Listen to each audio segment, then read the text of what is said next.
You are locked on to the Texas Rangers and locked on to MLB prospects. On today's show, we are breaking down what the Rangers can do with the number 4 pick in the draft and a look at this farm system in general. All that and more on this episode. Let's get into it. You are Locked On Rangers, your daily Texas Rangers podcast. Part of the Locked On Podcast Network, your team every day.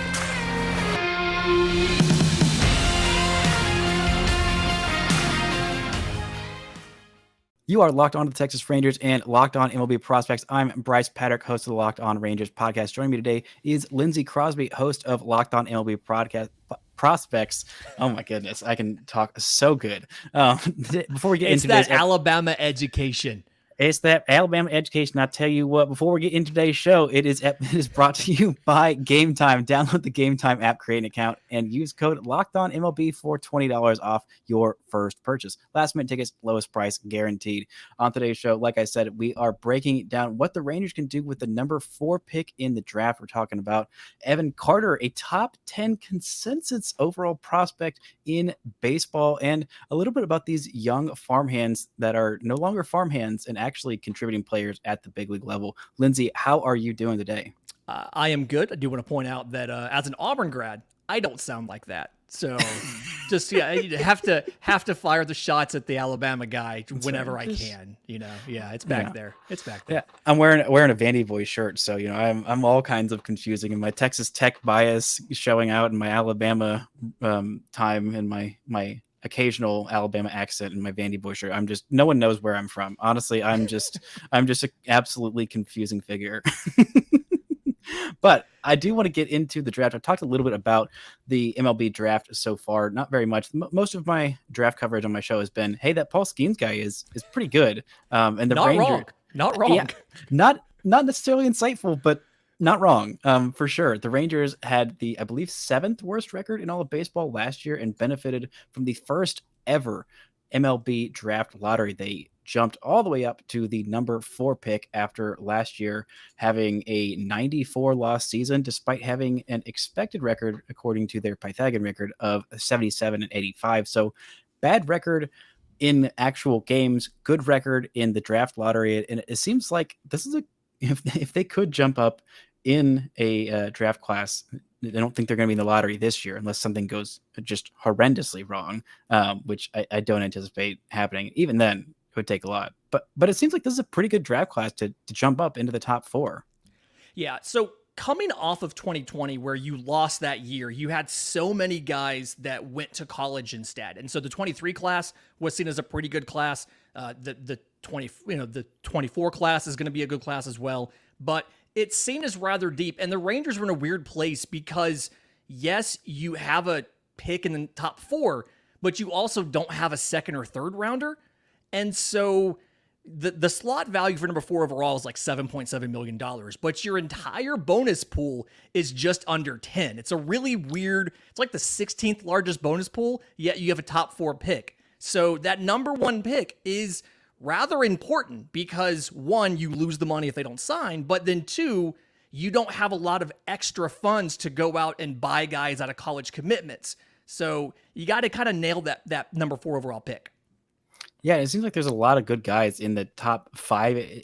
Am I wrong in saying that there's basically like a top 5 and then that's kind of where the next tier drops off? Or is it just like the LSU guys and then kind of others after that? Yeah, we always break the draft into those tiers. And the consensus is, yes, it's a top 5. You have the 2 LSU guys, Dylan Cruz and Paul Skenes. They're really kind of at a tier of their own. But behind that, you have Wyatt Langford of Florida, and then you have the 2 prep outfielders, Walker Jenkins and Max Clark. And being at 4, the good news is you're going to get one of those guys in that top tier of 5 guys. The hard part is at 4, there's a clear delineation between there's 3 college guys and 2 prepsters. And so if someone ahead of you, like if they all go college, if you want to stay in that first tier, you're taking one of the prep guys, and you always have the risk of they sometimes want an overslot deal because they have the leverage of being able to go to college. So it's a good place to be because you're getting them. It's not like you're picking number 6 and you're just out of getting any of the good guys, but you're still paying the money. The A's, who obviously were horrible, they're still at a $6.6 million slot, and they're not going to get one of the tier 1 guys in the draft unless something unexpected happens. Yeah. So speaking of unexpected things happening, I mean, the Pirates are one of the teams that are ahead of the Rangers, and watching Skenes early on, there were some mock drafts where, like before the College World Series, where he was falling to the Rangers and Texas could pick him. I mean, have those few games really changed his draft stock that much that there's like absolutely no way that Skenes falls down? Because I mean, there's no such thing as a pitching prospect. We all know this, but like, I don't know. He was really darn good. Yeah, he's so I got a chance to see him live this year when he came to Auburn with LSU, and he's probably the most impressive college pitching prospect I've seen since maybe Steven Strasburg. Like, it's incredibly impressive. I think when you get this high in the draft and it's number 1 versus 2 versus 3 versus 4, it all really comes down to money instead of talent and how good are they. And so if he falls to 4, it's because the money worked out in different ways. Like, for instance, my belief as to what's going to happen is the Pirates are probably going to get him a little bit under slot. It's a $9.7 million value for the number 1 overall pick. And the Nationals at 2, it's like $8.9 million. And the rumor is that Dylan Cruz wants to go to the Nationals because his agent, Scott Boras, has a good relationship with the Nationals, and he can get probably about $9 million from the Nationals. About $10 million from the Nationals, whereas the Pirates don't want to go over slot. So I think the Pirates are going to take Skenes. But if he falls, I could see the Tigers doing something a little bit weird and going somewhere else and him making it to 4. I think if he's there, if he gets to 4, it is an absolute no-brainer. You should turn the card in as soon as the Tigers' time is up, whether or not they've picked, and take him, because having seen him in person, I legitimately think Paul Skenes could survive in a major league bullpen right now. Like, I think that's how good he is. And so, I mean, he could theoretically be pitching innings in Arlington in August in your bullpen. That's how good he is. And he could be contending for a rotation spot as soon as next season. Next season, or like out of camp, or just like at some point in the midseason? At some point in the midseason, the big unknown, and this is going to come up later if we talk about Jack Leiter, the big unknown is how guys transition from the throwing once a week schedule in college to throwing every 5 days in the bigs. And some of the usage that we've seen him do some starts on major league rest or on short rest and like a relief outing. I think he's going to make the transition okay. From when I've seen, he's held the velocity pretty deep into outings. A lot of the control and things like that haven't wavered like you typically see when a guy gets fatigued. So it's probably going to end up being middle of 24, simply because you want to get him on that routine as far as throwing every 5 days versus throwing once a week. But stuff-wise, I think he would be good enough to contend for a job in a rotation out of spring training. I just think you'll probably give him a little bit more time to adjust. Although we've said the same thing about other guys in the past, and you see what happens. So it's all a big unknown at this point. Yeah, pitching prospects are always curious, especially one of the Rangers' top pitching prospects, Jack Leiter. We're going to get into him and some interesting prospects that are going in Double-A Frisco for the Rangers. But first, this episode is brought to you by Game Time. Buying tickets to your favorite event shouldn't be stressful. Game Time is the fast and easy way to buy tickets for all the sports, music, comedy, and theater near you. With killer deals on last-minute tickets and their best price guarantee, you can stop stressing over the tickets and start getting hyped for all the fun you'll have. Forget all the planning months in advance. Game Time has deals on tickets right up to the day of the event. Get exclusive flash deals on tickets for football, basketball, baseball, concerts, comedy, theater, and more. The Game Time guarantee means you'll always get the best price. If you find tickets in the same section and row for less, Game Time will credit you 110% the difference. Get images of your seat before you buy so you know exactly what to expect when you arrive. Buy tickets in a matter of seconds, just 2 taps and you're all set. Tickets are sent directly to your phone, so you'll never have to dig through your email. Download the Game Time app, create an account, and use code LOCKEDONMLB for $20 off your first purchase. Terms apply. Again, create an account and redeem code LOCKEDONMLB for $20 off. Download Game Time today. Last minute tickets, lowest price guaranteed. Now, we've talked a little bit about the draft, and one guy who the Rangers absolutely nailed in terms of their draft pick in that 2020 draft is Evan Carter. And I remember My most recent, most often guest, Grant Schiller, who is a prospect writer for Baseball Prospectus, he and I, at the day of the draft, seeing the Rangers' reaction to their picking Evan Carter, they're like, we got one over on everybody. We fleeced everyone. We out-scouted everyone. We are so smart. We are so great. We're like, you morons. You've been so bad at the draft for so freaking long. How dare you pat yourselves on the back like this? And you know what? They should have gloated harder because this guy has been absolutely incredible this season. He had a month where he was dealing with an injury that was not, he wasn't injured. He was playing hurt. He took a ball off the wrist, I believe it was, and he just did not hit for any power in the month of May. Spent some time on the, not the injured list, but the development list. Is that what it was? Development list. Yeah. Yeah. And then was eventually moved to the injured list and then played 3 games in the ACL and came back like absolutely nothing's changed. What have you seen from Evan Carter that is in this breakout season for him? So I do think that Derek Tucker and Ryan Coe, the area scouts who were the ones that saw him in 2020, like they should always have jobs in Texas because they nailed that. They're the ones, like, he didn't have a lot of summer showcase stuff, and then obviously you lost 2020, so he just was a little bit of an unknown, and they went out and found him. But I think that, believe it or not, I think we've maybe been sleeping a little bit on Evan Carter, and it's because while trying to play through the injury, the full season numbers aren't as impressive as what he's done recently. Like, so full season in AA, it's 293, 414, 442 is the slash line, 6 home runs. But when you look at what he's done in the 5 games since he's been back, he's like 8-18, 2 home runs, a double and a triple, 3 walks to 2 strikeouts. So he's playing much better now that he's back. And I think at the end of the day, he's shown that maybe he has a little bit more power than we thought. He was originally, or I guess a lot of the scouting reports amongst the prospect apparatus, so people like me, well, it was kind of seen as average power, maybe above average. And I think it's definitely at least above average power. What I've been impressed with is he's swinging less often than the average hitter in the Texas League. So have you heard his nickname? No. FCC. Full count Carter. Nice. I like that. That is really good. That is really good. Yeah, like he's swinging less. It's like 39%, and the average is like 45. But he's making more contact than the average player in the Texas League, and it's because the quality of the hit tool's always been there. It was something where we were waiting for him to kind of add the muscle and turn some of the hard hit balls. I mean, he already had the launch angle. He had the exit velocity. It was just you had to get the power behind it. And I think that him playing through the wrist injury has meant that we haven't seen the power like it actually is there, but it's legitimately there. And I think you're probably looking at a 60 hit tool, 55 power, or possibly a plus power tool. And if that's the case, you're looking at a guy who's probably going to be an all-star at the major league level when he gets there. The question is just because he's missed so much time in so many different years, whether it's the back injury, the wrist, whatever, how long does it take for him to get to AAA and then get to the bigs? That's the real question here. Well, my answer to that is I don't think it takes him very long to get to AAA.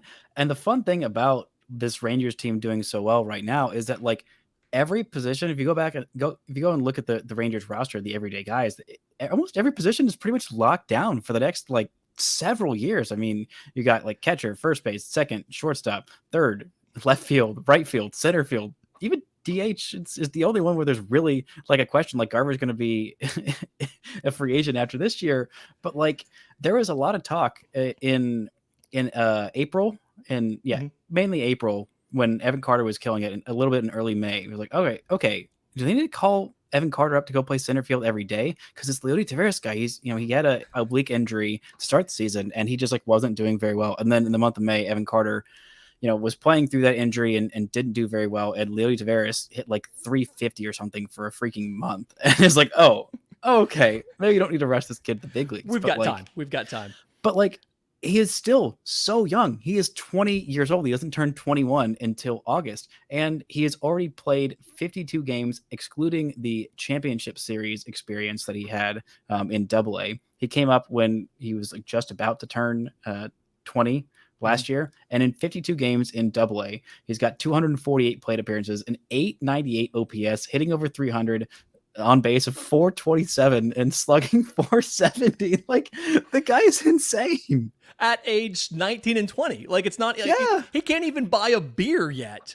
And he's doing it. Yeah. It's a weird conundrum, right? Because he's doing so well at so young at a limited sample. But at the same time, it's like, yeah, he's had 52 games in the high minors. Like, that's it. And so you see organizations approach this differently. A lot of organizations like their guys to hang out at AA because that is where the most development happens. A lot of organizations like their guys to get to AAA, to get the taste of the big leagues. And so that's the big question here, is what's going to happen. But the good news is, like you said, you don't have to rush. The Texas Rangers are the American League version of the Atlanta Braves as far as that's the biggest compliment that you could give. Oh my goodness. Wow. As far as like imposing offense, plenty of power, and you've got so many guys locked up where there's no sort of emergency scenario. There's no sort of urgency that you have to have him up because you've got guys producing at the major league level. It's just, if an injury happens, you may see him, but I think the best thing to do is just let Evan Carter cook. Just let him polish all the edges, get the confidence, and get the experience, and theoretically, or hopefully, I guess, be set up for a Rookie of the Year campaign versus just calling him up whenever. Take advantage of the fact you can get an extra draft pick, especially because the last couple drafts, you've lost a couple draft picks for signing free agents. So let's restock the farm a little bit. Yeah, it's worth it. Totally worth it. But I think Corey Seager's worth that second round pick with his 1,040 OPS or whatever it is. No, yeah. It's worked out so far, but like down the road, that ends up being an issue. And back to the Atlanta comparisons, you can see the difference in Atlanta got punished with the international sanctions, and you can see the quality of the farm system drop off because they had less high-level prospects coming in, and then they made trades, and then all of a sudden it's like a 28th farm system in baseball. So, if it's me, I'm holding off on Evan Carter until I can get him a Rookie of the Year race, because I think he'd have a pretty good shot at winning it if he is what we think he is, and he is what I think he is. It's just, let's figure that out. Yeah, the Rangers might end up having back-to-back AL Rookie of the Years. We'll talk about Josh Jung in just a minute, but on that Braves comparison, the one thing that I wish was a more accurate comparison is how well the Braves develop starting pitching, and so far this Texas Rangers team just they really haven't done that. There's not a whole lot of teams that do, and it's really hard to develop starting pitching. But one guy in particular, Jack Leiter, he is on the development list. Can you tell my listeners what exactly the development list is? Because you have a much better understanding of it than I do. Yeah. Okay. So the development list, think of it as an option to take a player out of competition without them actually being hurt. And there's a couple different reasons you can use it. The first one is just time off, and I think this is kind of what it is. With Jack Leiter, is if you need to manage their innings. The idea is you can put them on the development list for 2 weeks or however long it may be. You usually kind of say what it's going to be when you put them on there, but that allows their affiliate to replace them on the roster. But obviously they're still in your organization. They can still be with that team and work out. You can take them to the complex if you want to, whatever it might be. Sometimes you'll specifically put a pitcher on there so that they can do work as far as changing a pitch or a grip. If they have to fix something, you do that. Or if it's an issue with their delivery, if you notice something that's wrong, you can put them on the development list, take them back to the complex and fix them. But this is just so that you can manage some of the innings. Because if you look at what he's done, he's already thrown 60 innings in the end of June. And last year, for the entire season, he only had 92. So the midpoint of the minor league season is, I believe, today or Friday, one of those two. And so he's on track for 120 innings. It's a significant jump up from 90 last year. So you put him on the list for 2 weeks. You can let him keep working out. You can maybe tinker with some stuff, but you really just give him a chance to take a break so that you don't have to shut him down early at the end of the year. Because you saw it with Evan Carter, the ability to jump up to the next level for the final week of the season and then maybe the playoffs is a very useful experience for a lot of these players. That's the new version of the September call-up, is a team we'll do like Evan Carter did, send him up for the final week because the ends of the seasons are all staggered by a week, and then let him stick around for the playoffs if he's handling that promotion okay. And I think Leiter is a person who could use a taste of AAA for a week like that, maybe one start, so he can get an idea of how his stuff plays. But development list now, manage the inning, so you're good for that later. Yeah, I think that's definitely important for him. And yeah, he just needed some time off. Honestly, it's been a little bit of a rough year outside of that really nice month of May. But we're gonna get into happier things about speaking of the Rangers Rookie of the Year race and some other young Rangers that are really breaking out in the big leagues, and how much for real is this breakout for all these guys. But first, this word from our sponsors.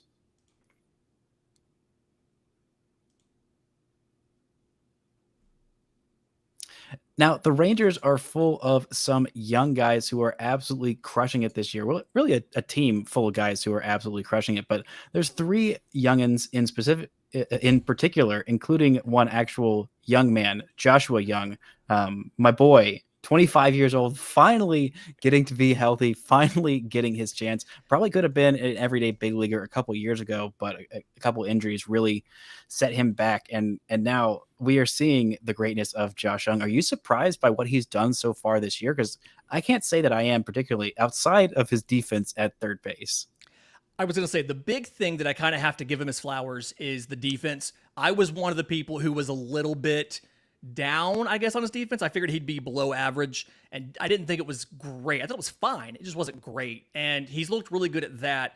I do think him getting a little bit of time last year and not having an amazing slash line, 204 batting average, 235 on base, I think that kind of turned some people off to what he would do this year, and it obviously shouldn't have. I mean, he's what, 15 home runs? He's playing fantastic, and he is the leader right now on FanDuel for Rookie of the Year for the American League, and I think deservedly so. He's been really good, and I've been impressed with how he's handled pitching in particular. Just the ability. We always knew that he had some holes in the swing. He had a little bit of chase stuff because he was so aggressive, and he's not really having the swing and miss in the zone that we thought he was going to have, that we saw him have in the minors. And then, so that's been nice. And he's walking more than maybe I thought he would, which I don't know if that's more about me or him. I think it says more about you. Yeah, I mean, he's got 20 something walks, but it's just something where he's so incredibly aggressive, and we know how big league pitchers can take advantage of that by pitching you backwards, throwing you off speeds and breaking stuff early in the count, that he's walked more than I thought he would. And so very happy with what he's doing. If all it took was his brother getting drafted, then you'd have just told the kid to declare after high school, if that's all it took. Yeah, well, honestly, you say he's walking more than you expected. He's walking less than I expected, because when I watched him at Texas Tech, he was a very patient, very polished hitter.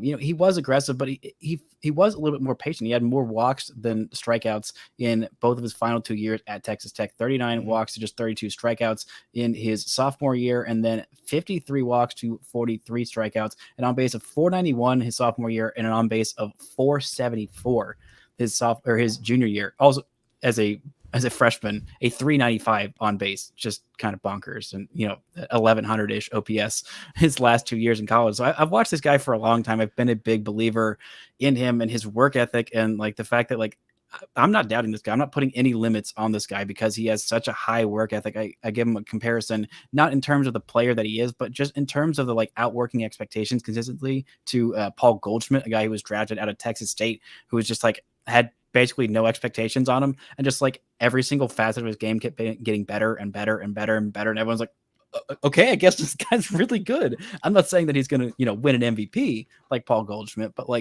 I'm not placing limits on this guy by any means, and I'm really impressed with what he's done so far. And another guy who I talked a lot about, we're recording this on what is today? I don't even know what today is. Wednesday. Yeah, Wednesday. So the day after Ezekiel Duran just had a 12 pitch at bat that ended in a go ahead home run, his 10th of the season. And I was a big Ezekiel Duran guy, but he's got a 900 OPS so far in 220 plate appearances. How much are you a believer in Ezekiel Duran doing things like this?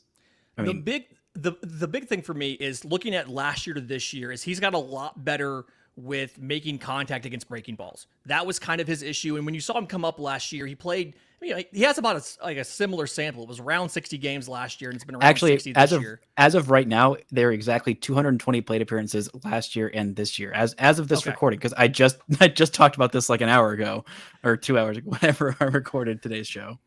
Yeah. And so, like, looking at how everything's changed, you can almost directly trace that back to he got better at handling breaking pitches, not only making contact in the zone, but also the recognition, laying off the slider down in the way and things like that. We knew the power was there. It was always your power tool is only as good as your hit tool kind of situation. And the hit tool improved more than I thought it would.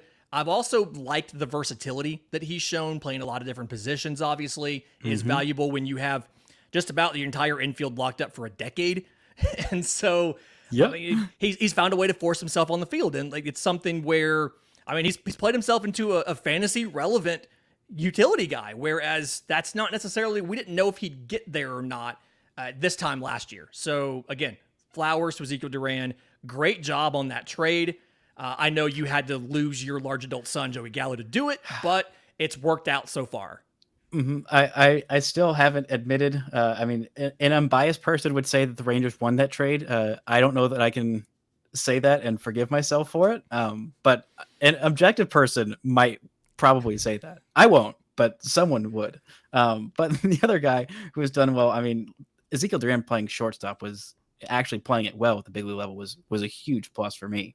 He's still figuring out left field, but the other young outfielder is Leody Taveras, a guy who had a lot of promise for years and years and years. And I think prospect fatigue kind of weared people out on him. And he's still just 24 years old. And right now he's got an 814 OPS and leading the team in terms of qualified players in batting average at 294. Like, what have you seen from Leody Taveras to have this breakout season? So it's been making enough contact for the power to play up. He was never considered to have great power, right? Like, he was seen as he's more of a contact guy than a power guy, incredibly fast. So the assumption is he's going to be one of those, slap a ball on the ground, beat it out. But he's really good, and he's gotten better at hitting strikes hard. So kind of, I'm not going to say saving his bullets, but we're getting to that next level of pitch recognition where you're not looking at ball versus strike, you're looking at strike versus drivable pitch.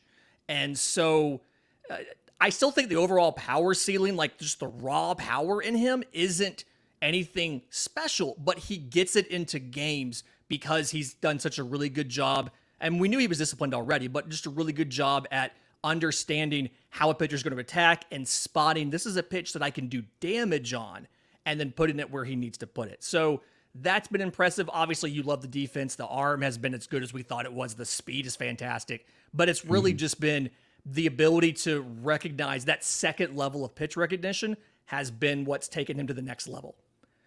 Yeah, and I think that's definitely where he's taken that step. I will push back on. I do think the raw power is there, and like it's playing up more in games than I thought. I mean, his max exit velo is in the top 20% of baseball right now at 112.2 was his hardest hit ball this year. Last year he had one at 112.9. Like, whenever he gets a hold of one, and he really gets a hold of one, like, he can put a freaking charge into it. Doesn't happen all that often, but you see that and you think, oh man, with like the defensive floor and like the approach that, shows in flashes, like, man, the ceiling on this guy there's a reason why he was the number one prospect for the Rangers a couple of years in a row. Yeah. I mean, it was something where super toolsy. The question was, how good could he get it into games? And the assumption was the worst tool was the offensive tools versus the defensive stuff. And so now that he's working out, he's the reason why you can take it slow on Evan Carter. You have plenty of time to figure out, what am I going to do with Evan Carter? How is this going to work? Because Leody Taveras is so good at the major league level. And it's something where you can see them coexisting in an outfield because you're getting enough power production out of both of them, more than people thought when they were prospects. And obviously Carter still is, that you can make it work with them. Obviously you'll have a DH spot you can move a guy to if you had to. It's a great place to be, and not somewhere that we necessarily thought we would be at this point in time last year or the beginning of last season. But be excited, Rangers fans. Like, you got talent in the farm, you've got talented young kids at the major league level, and all these guys are here for the most part long term. So go buy a jersey. You have that insurance there, that comfort. Yeah, a long-term outfield of Leody Taveras in center, Evan Carter in right field, and Ezekiel Duran in left field, and also wherever Adolis Garcia happens to be, because they've got like 3 more years of control of him as well, and his 19 home runs that he's already got. Maybe he's got 20 by the time this actually comes out, because he is on a freaking tear as of late. But yeah, this is just such a fun turnaround from like all these young players hitting at the exact same time, and like all the big leaguers hitting at the exact same time. Like, this is a great come up for the Rangers, for the near term and for the long term. And gosh, I am just soaking it the heck in, because I don't know how long it'll last, but for right now, everything's good, and I'm going to enjoy that for as long as it lasts. Lindsay, where can the fine folks listening to Locked On Rangers find you and all your work? I'm on Twitter at Crosby Baseball. The show is Locked In MLB Prospects, wherever you get your podcasts, and on YouTube. Come check us out. Yeah, Lindsay is the best in the business, the best prospect podcast out there. And he occasionally says nice things about Texas Rangers prospects. But that's going to do it for today's show. Thank you all so much for listening and subscribing. And until next time, don't forget to enjoy baseball.